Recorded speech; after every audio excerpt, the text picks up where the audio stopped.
West Bank पर चढ़ाई के तीसरे दिन इजराइल को ट्यूबस और तुलकरेम से भागना पड़ा है। जी हां साथियों, भागना पड़ा है। रिट्रीट कर गई आईडीएफ। और जो अबू शुजा की शहादत थी, अबू शुजा ऐसा नोट छोड़ के गए हैं इतना मार्मिक, जिससे पूरे फिलिस्तीनियों का एक नई जनरेशन फाइटर्स के सामने आई है। आज के दिन एक हमास के भी कमांडर जो जेनिन में, क्योंकि जेनिन में अभी लड़ाई चल रही है, तुलकरेम और ट्यूबस में आईडीएफ विड्रॉ की है क्योंकि वहां बुरी तरह से मात खाई है।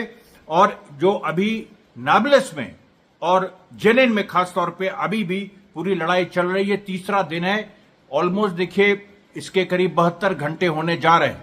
और इस बार जो पूरी एक मार हुई है जेनिन में, जिस तरीके से अबू शुजा के मार्टेडम के बाद लड़ाई हुई है, उसका पूरा हाल आपको बताएंगे। उसके साथ आपको हम यह भी बताएंगे कि आज भी जेनिन में जो अबू शुजा पैलेस्टीनियन इस्लामिक जिहाद के कमांडर थे, हमास के कमांडर भी आज वहां पर मारे गए हैं, शहीद हुए हैं। क्योंकि जेनिन में जिस तरह की लड़ाई हो रही है, खालिद बिन वालिद मस्जिद को जो कि जेनिन में है वहां पर गिराने की कोशिश की, जो ईस्टर्न जेनिन में। और उसके पहले और उसके बाद क्या हुआ, इतनी खतरनाक घटनाएं हुई।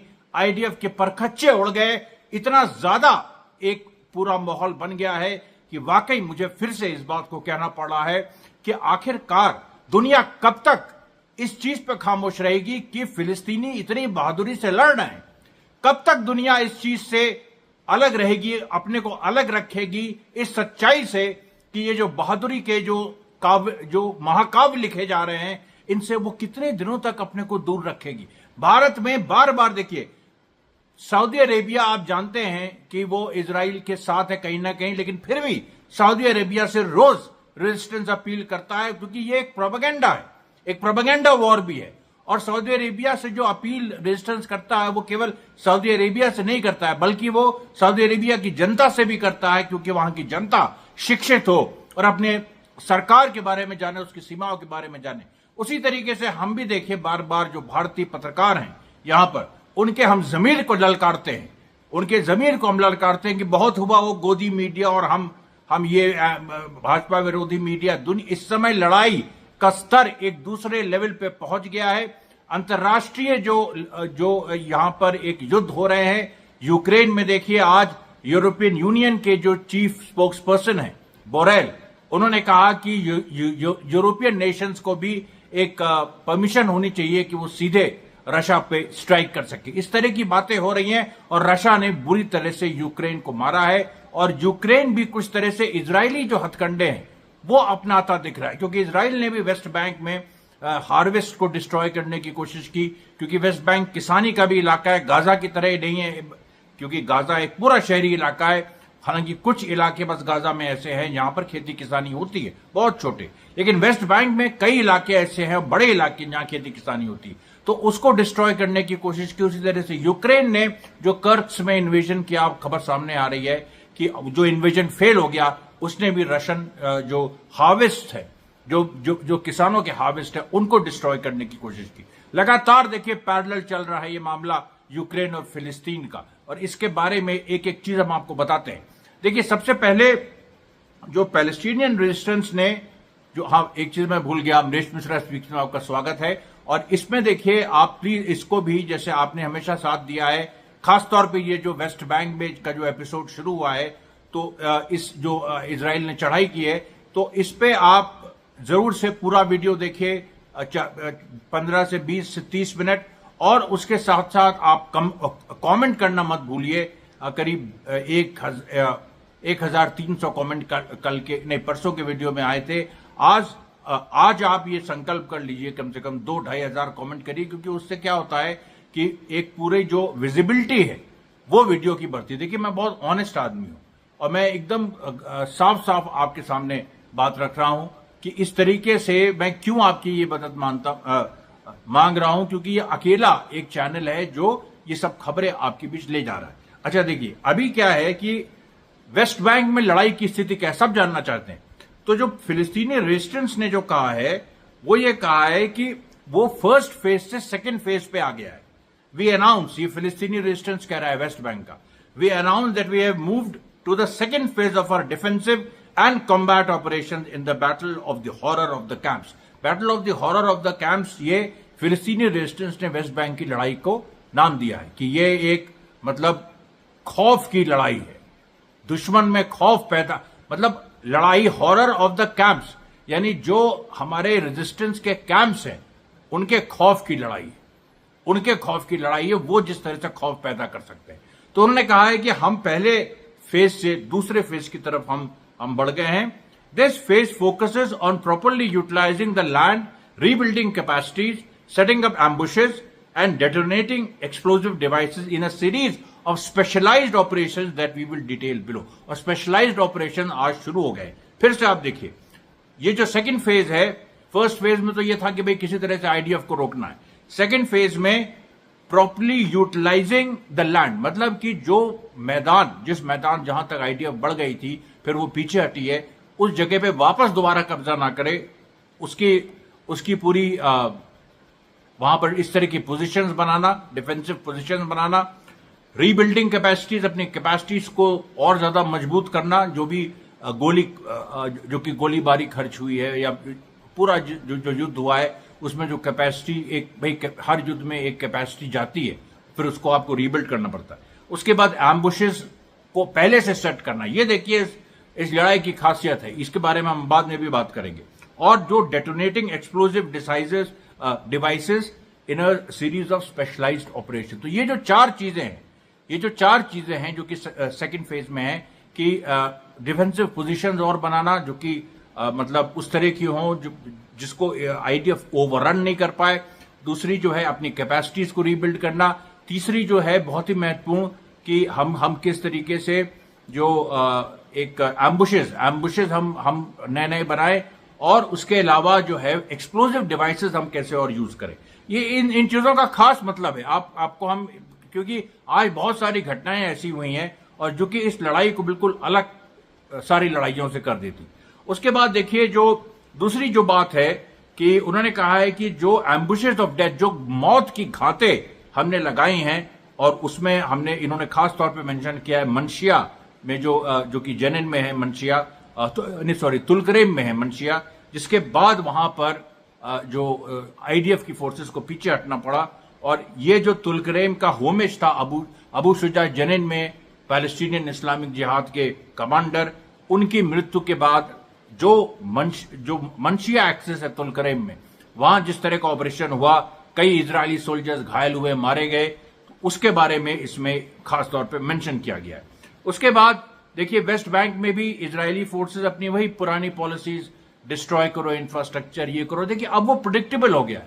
इजराइल की जो शॉक वैल्यू थी गाजा में शुरू में, अब वो खत्म हो गई, क्योंकि गाजा में जब शुरू में घुसे थे इजरायली, तो इजराइल के साथ एक लंबी लड़ाई चल रही है फिलिस्तीनियों की, लेकिन इस तरीके से सिविलियन इंफ्रास्ट्रक्चर को खासतौर पर डिस्ट्रॉय इजराइल ने कभी नहीं किया है।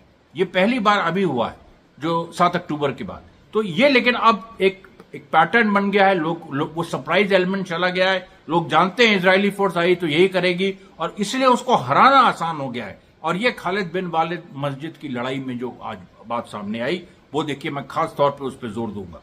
उसके बाद जो है ये पूरी बात उन्होंने कही आखिर में कि पूरी ये साबित हो चुका है कि आईडीएफ एक वॉलंटियर भी फोर्स नहीं है, ये एक कई जगह से जुड़ाई गई फोर्स है, एक कायरों की ये ताकत है, एक कायरों का जमावड़ा है, जो कि एक सही में जो आमने सामने की लड़ाई है उसमें भी ये टिक नहीं पा रहा है। अब देखिए, अब यहां पर जो एक बड़ा जो एक पेच है, गाजा में भी देखिए आज अल सराल अल शर्की के पास एक अल सलाम हॉस्पिटल है, वहां पर भी आज आईडीएफ के सोल्जर्स को मारा गया, और ये वो आईडीएफ सोल्जर्स हैं जो वेस्ट बैंक के लिए जा रहे थे। तो अब देखिए सीधे सीधे गाजा और वेस्ट बैंक के जो संघर्ष हैं, किस तरीके से वो पूरा यूनाइट हो गए। उसके बाद अब ये आप देखिए कि जो जेनिन ब्रिगेड ने फिर हमामा एक्सिस पे, हमामा एक्सिस देखिए क्या है कि जहां पर अबू शुजा जो कमांडर मारे गए उसी के पास हमामा एक्सिस है। हमामा एक्सिस पे भी एक जो आईडीएफ की फोर्सेस हैं जब वहां से गुजरी तो वहां पर पहले से एक्सप्लोजिव्स थे जो कि एक्सप्लोड कर गए। उसके बाद हमामा एक्सिस के अलावा अहमदीन एक्सिस, अहमदीन एक्सेस में भी हुआ। और यहां देखिए वो बात आ जाती है कि जो मैं आपको बता रहा हूं, जो खासियत है इस बार की वेस्ट बैंक की लड़ाई की, वो ये है कि देखिए अभी तक जो एम्बुशेस का मतलब क्या होता है, एम्बुशेस का मतलब ये होता है कि कोई फोर्स जा रही है, आपने उसको एम्बुश किया, जैसे पहले दिन किया था फिलिस्तीनी रेजिस्टेंस ने, रात में जो जो ज्यादा काले रंग के फिलिस्तीनी थे उन्होंने पूरा रात का फायदा उठा के आईडीएफ पे हमला किया, वो उसको एक क्लासिक एम्बुश कहते हैं। लेकिन अब जो एम्बुशेस जो ये इसको प्री प्रिपेयर्ड एम्बुशेस कहते हैं। प्री प्रिपेयर्ड एम्बुशेस का मतलब दो होता है। एक होता है कि आप किसी एक्सेस पे, जैसे भाई कोई ऐसा तो नहीं है ना कि मतलब पूरा एक मैदान है और कहीं से भी फोर्स कहीं जा सकती है, वो वेस्ट बैंक है। वेस्ट बैंक में अगर आप जेनिन में है तो आप किसी न किसी एक्सेस से गुजरेंगे, हमाम एक्सेस से, अहमदीन एक्सेस से, वहां से ही गुजरेंगे आप। तो वो वहां पर पहले से ही एक्सप्लोसिव लगा देना। अब पहले से एक्सप्लोसिव लगाना ये एक बड़ा रिस्की काम होता है। किसी भी युद्ध में आप देखिए तो ये एक रिस्की काम होता है, क्योंकि इसमें क्या होता है कि आपके ही लोगों के मारे जाने का भी खतरा होता है, उसके साथ साथ सिविलियंस के मारे जाने का खतरा होता है। और कल अबू शुजा जिस तरह से मारे गए सिविलियंस को बचाते हुए, आज भी जो हमास के कमांडर वहां पर जो जेनिन में मारे गए, उन्होंने भी उनकी भी यही कोशिश थी कि वो कुछ सिविलियंस को बचाएं। क्योंकि इसमें हो क्या रहा है कि जो प्री प्रिपेयर्ड एम्बुशेस है, अब जैसे आपने कहीं पर आपने पूरा एक एक्सप्लोजिव आपने लगा दिया और आप वेट कर रहे हैं, जैसे क्योंकि गाजा में लोग ट्रेंड है, गाजा की जनता ट्रेंड है, वहां पर हमास का शासन रहा है 2006-2007 से लगातार, और उन लोगों ने ट्रेन किया। यहां पर वेस्ट बैंक में गद्दार महमूद अब्बास की सरकार रही और वो भी बहुत ही 18% हिस्से में, बाकी में तो इजराइल डोमिनेंट रहा है।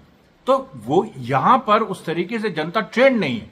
तो इसलिए यहां पर जो प्रॉब्लम हो रही है कि जो आप एक्सप्लोजिव्स लगा रहे हैं, उन एक्सप्लोजिव्स को आप वेट करेंगे ना, मान लीजिए अब आपने सुबह लगाए, शाम तक इजरायली फोर्सेस आएंगी, वहां से गुजरेंगी, उस बीच में कोई सिविलियन ना चला जाए। और इसी में देखिए 2 कमांडर मारे गए। अच्छा, इस जो फर्क ये है, लोग कहते हैं कि लोगों ने मुझसे पूछा कि कमांडर्स देखिए मारे जा रहे हैं तो कैसे चलेगा। हमने कहा नहीं, ये फिलिस्तीनी रेजिस्टेंस की खासियत है कि उन्होंने कमांडर्स के लेयर्स तैयार कर रखे हैं कि एक कमांडर शहीद होता है तो दूसरा पैदा हो जाता है।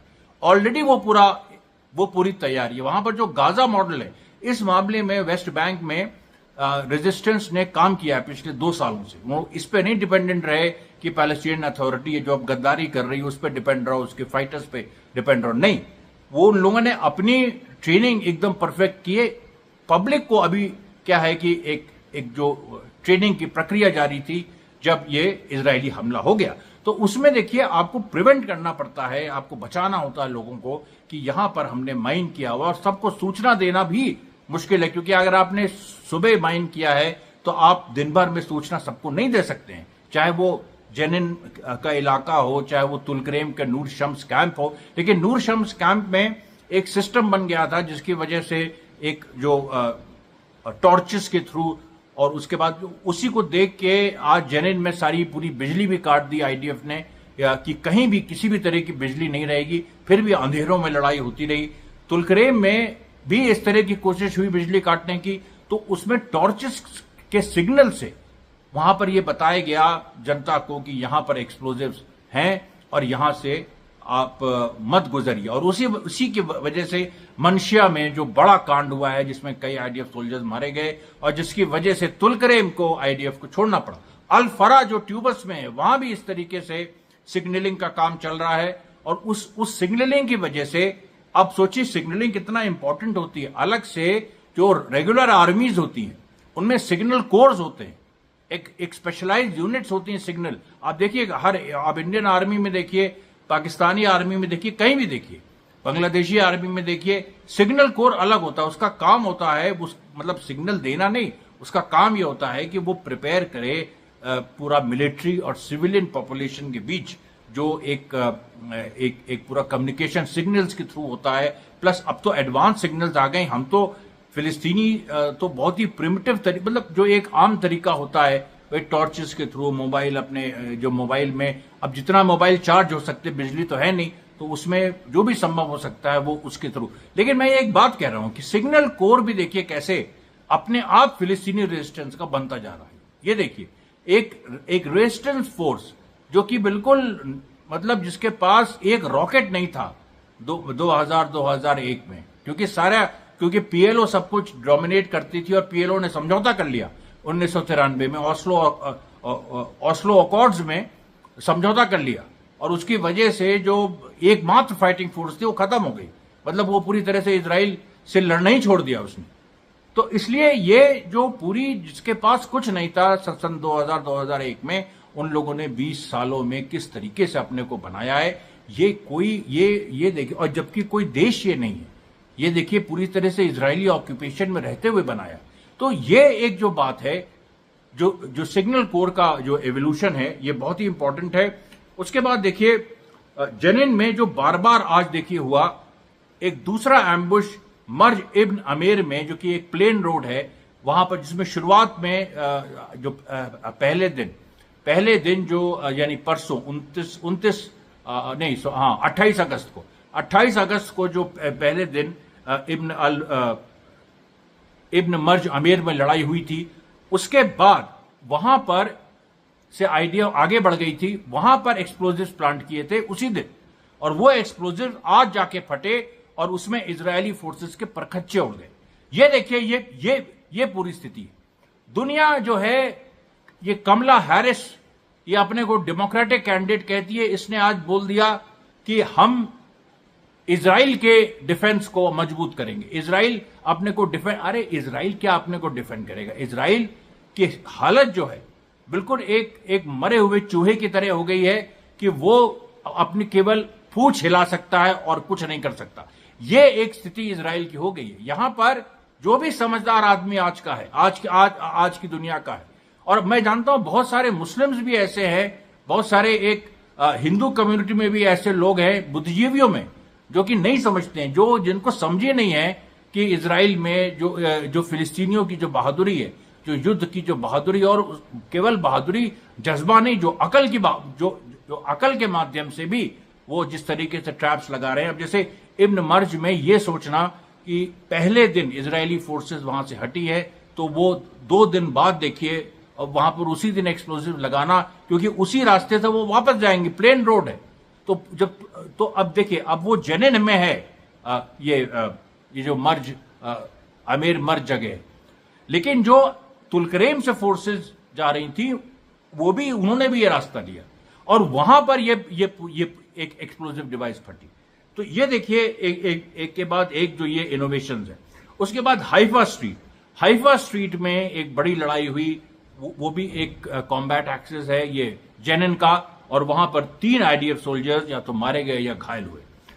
उसके बाद देखिए हिजबुल्लाह ने भी आज अल अबद और दोविव जो बैरिक्स है, वो जो इजराइल नॉर्दर्न इजराइल में, क्योंकि इधर वेस्ट बैंक में सब कुछ इधर पूरा केंद्रित हो गया है, नॉर्दर्न इलाके से ध्यान हटाने के लिए तो वेस्ट बैंक हुआ है कि नॉर्दर्न इलाके में जो हिजबुल्लाह से हार हुई है, इतने दिनों से आंखें दिखाई जा रही थी, और उसके बाद खुद इजराइल के डिफेंस मिनिस्टर भिड़ गए नेतन्याहू से, ये कहते हुए कि आप कैसे कह रहे हैं कि वहां से मतलब हिजबुल्लाह से भी लड़ लेंगे, दो फ्रंट में हम कैसे लड़ सकते हैं। तो उसी सबसे ध्यान हटाने के लिए वेस्ट बैंक पे ये हमला, इस तरह की एक्टिविटी मतलब की गई है, और ये सोच की गई थी कि वेस्ट बैंक में बहुत जल्दी कुछ सक्सेस मिल जाएगी, जो कि नहीं मिली और नहीं मिलेगी।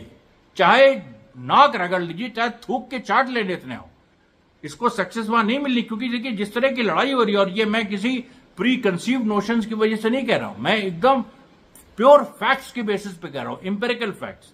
अब देखिए, अब ये उसके बाद ये जो हाइफा स्ट्रीट पे हुआ, उसके बाद एक और जगह वहां पर डेटोनेशन हुआ। मतलब इस तरह से ये पहले दिन जो 28 अगस्त को जो एक्सप्लोजिव लगाए गए, वो आज फटे, और उन्होंने वो किस तरह का कहर ढाया। उसके बाद एक और दो अभी तक कम से कम 3 से 4 एक्सप्लोजिव इस तरह से देखिए अभी तक जो खबरें आई हैं उस हिसाब से फट चुके हैं।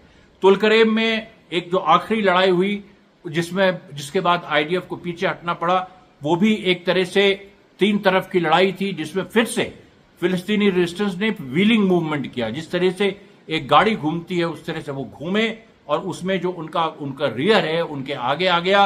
इजराइली फोर्सेस थी गाजा में इस तरह का मूवमेंट पहले हुआ था, वेस्ट बैंक में भी हुआ था, लेकिन ये जो अभी जो आईडीएफ फोर्सेस, ये जो रिजर्विस्ट है, ये अभी नए हैं, रंगरूट टाइप के हैं, इनको इसकी समझ नहीं थी और ये बुरी तरह से इन्होंने मात खाई। उसके बाद एक और देखिए फिर घटना बड़ी हो गई, इराकी रेजिस्टेंस ने मार दिया आज फिर से।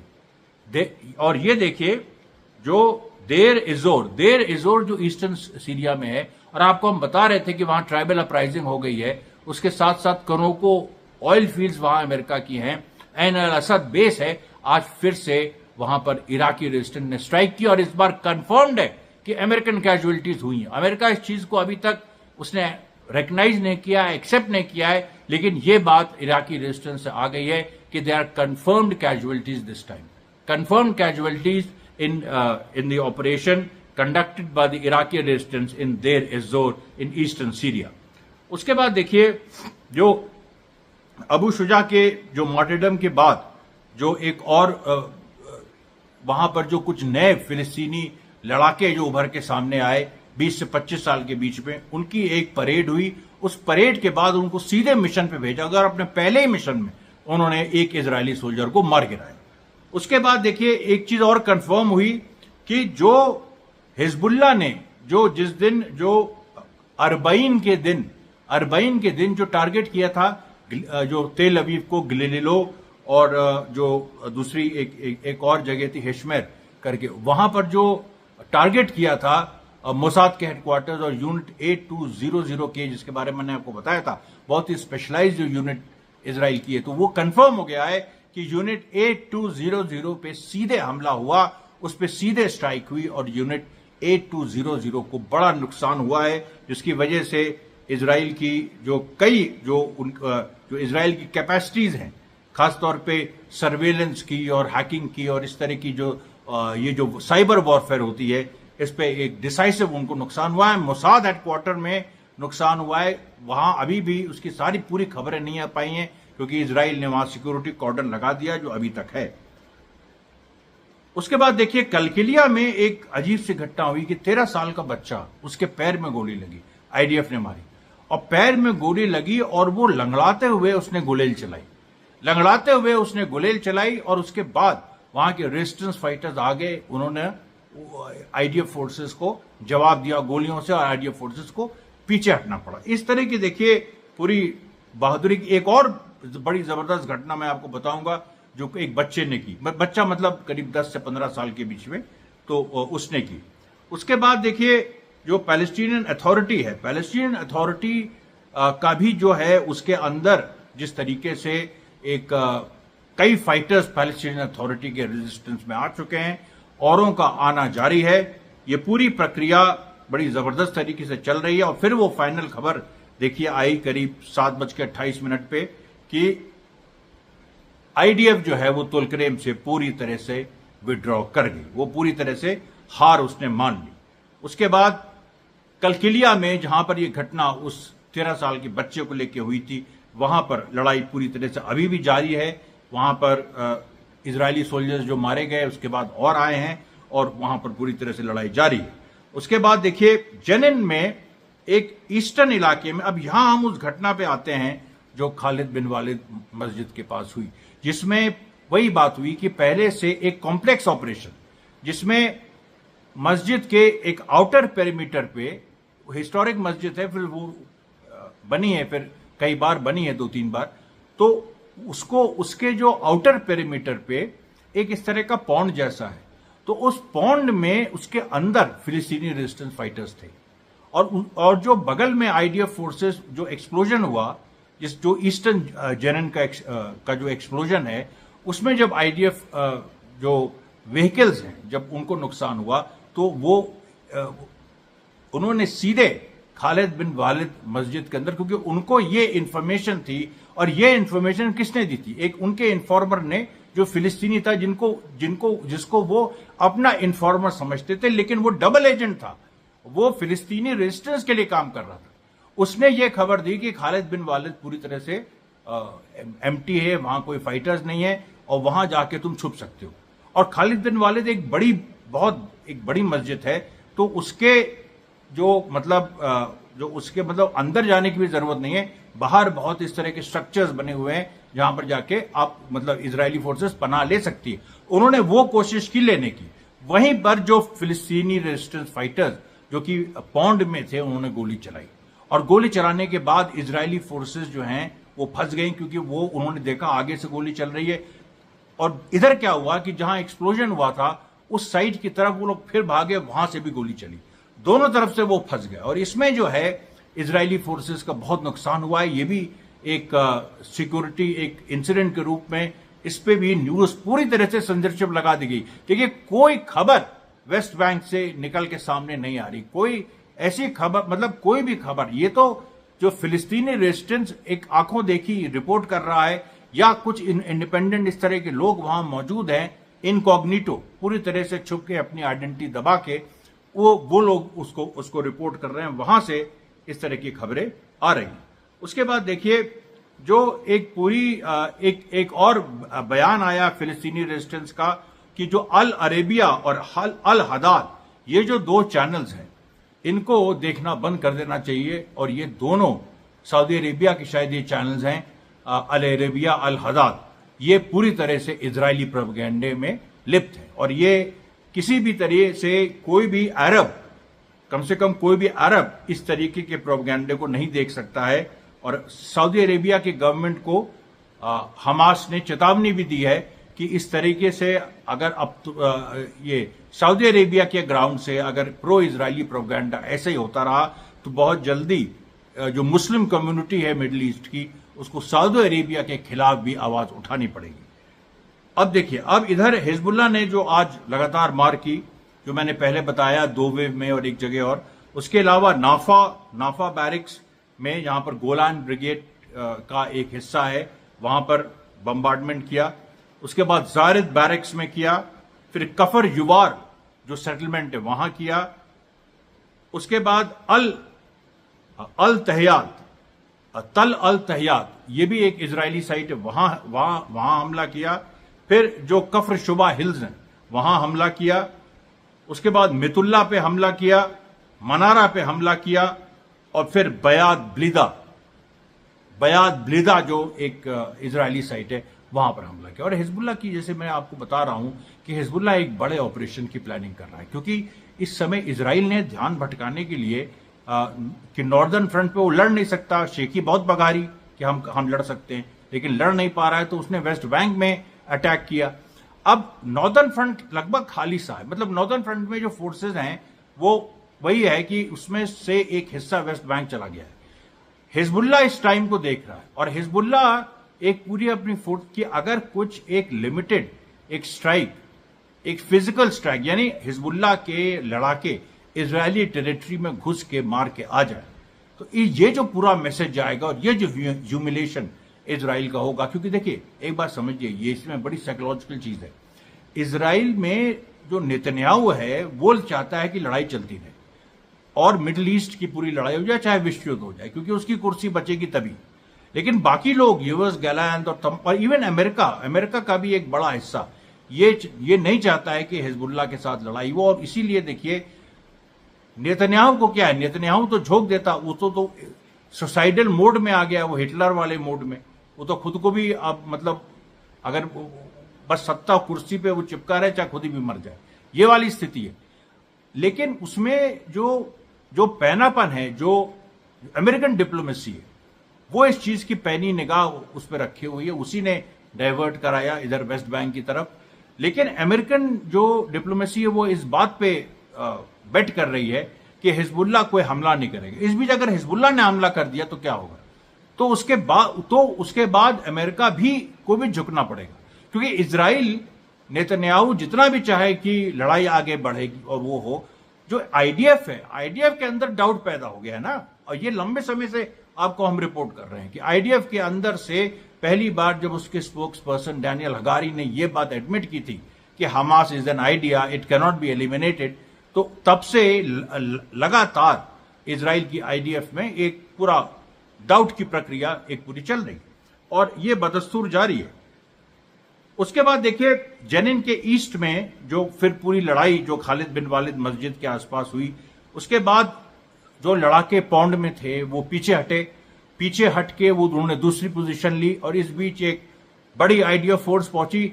खालिद बिन मतलब अपनी खिसियाहट में खालिद बिन वालिद मस्जिद को भी के एक हिस्से को ढाने लगी थी और उसमें जो फिर गोली चली है और वहां पर जो खालिद बिन वालिद मस्जिद को पूरी तरीके से जो फिलिस्तीनी फाइटर्स ने डिफेंड किया है वो हिस्टोरिक है, वो दिखा देता है। और उसको लेके देखिए ऐसी चीजें जब होती हैं तो ये पूरे क्योंकि आप देखिए पूरे फिलिस्तीन के चारों तरफ जो अरब मुल्क हैं, कुवैत हो गया, बहराइन हो गया, सऊदी अरेबिया हो गया, इन सब की जो हुकूमतें हैं वो तो इजराइल के साथ है ना।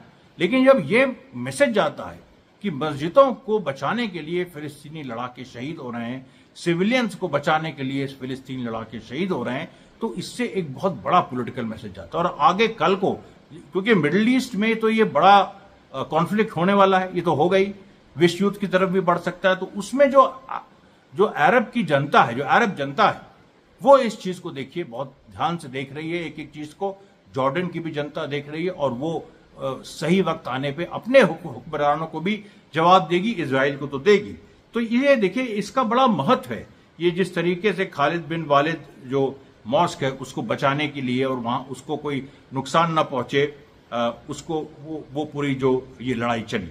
अच्छा, इसके बाद देखिए फिर से अटेंशन डाइवर्ट करने के लिए एक दूसरी एक मस्जिद है वहां पर जो जेनिन में, वहां पर वो थोड़ी नई मस्जिद है, अभी कुछ साल पहले वो बनाई गई थी।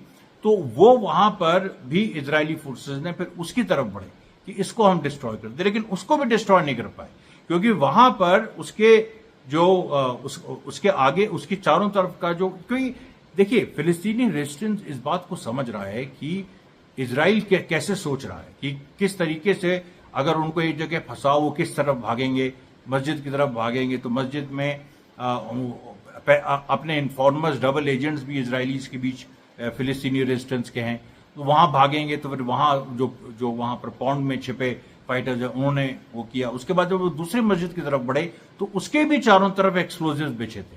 और यही बात है जो देखिए सबसे पहले जिससे मैंने बात शुरू की तो उससे कनेक्ट हो जाती है कि जो प्री प्रिपेयर्ड एम्बुशेस है, इसको प्री प्रिपेयर्ड एम्बुशेस कहते हैं। पहले से जो प्रिपेयर करके एम्बुश आपने रखी हुई है एक दिन 2 दिन से। और एक तो गाजा में जो घटना हुई थी जो मैंने बताया था आपको, दिसंबर से एक जगह माइन करके और 8 महीने बाद वहां पर ब्लास्ट किया गया, तो वो तो एक जबरदस्त, वो तो खैर सिनवार वहां डायरेक्टली देख रहे हैं, वेस्ट बैंक में भी सिनवार के ही लोग हैं वही देख रहे हैं। लेकिन यहां पर देखिए क्या है कि अभी जो फाइटर्स हैं वो धीरे धीरे सीख रहे हैं। दूसरी बात, जो पैलेस्टीनियन अथॉरिटी है वो वहां की ट्रेंड फोर्स है और वो जो है इजराइल के साथ है। उसके कुछ लड़ाके जरूर निकल के सामने आए हैं और अब तो एक खुला ऐलान भी हो गया है। और ये कभी भी देखिए पैलेस्टीनियन अथॉरिटी के लड़ाकों के बीच में आपस में गोली चल सकती है, क्योंकि कुछ तो भाई ऐसे स्वामी भक्त हैं उनको कुछ समझ में नहीं आ रहा, ब्रेन वॉश्ड हैं, जैसे महमूद अब्बास है वो ब्रेन वॉश्ड है पूरा। और उसको जो है वो उसको भी यही है कि छोटी सी उसको कुर्सी मिली हुई है उसी से चिपका है, तो उसके डिफेंस के लिए वो चाहे पैलेस्टीनियन कॉज को वो बिट्रे कर दे, कुछ भी कर दे। तो ये देखिए, लेकिन पैलेस्टीनियन अथॉरिटी के अंदर की भयंकर लड़ाई हो गई है। और इसमें खास तौर पे ये जो मस्जिदों पे हमले हुए हैं, जो मस्जिदों पे जेनिन में हमले हुए हैं और अभी तक जो जेनिन में लड़ाई चल रही है, इसकी वजह से जो पैलेस्टीनियन अथॉरिटी की फोर्सेज है उनका एक बड़ा हिस्सा टूट रहा है। और इसके साथ साथ आपको बता दें कि जो जॉर्डन में एक ब्रिगेड तैयार हो रही है। और ये जो ब्रिगेड है, देखिए जॉर्डन वेस्ट बैंक से लगा हुआ है और जॉर्डन में एक ब्रिगेड तैयार हो रही है जो कि अपने को हैशमाइट ब्रिगेड कह रही है। हैशमाइट वहां की मोनार्की का नाम है, लेकिन हैशमाइट ये जो ब्रिगेड है हैशमाइट, ये जॉर्डन से ये 2 रास्ते इसने लेने की बात कही। एक तो अगर अल अक्सा मस्जिद पे हमला हुआ तो वहां जाएगी, और दूसरा जो है ये जो खालिद बिन वालिद मस्जिद पे जो हमला हुआ उस पे उसको बचाने के लिए एक खबर ये है कि वो ऑलरेडी कूच कर चुकी है, वो कूच कर चुके हैं। और आप सोचिए कितनी बड़ी बात है, कितनी बड़ी खबर है जिसकी भनक भी आप तक नहीं पहुंची होगी या किसी और माध्यम से नहीं पहुंची होगी अभी।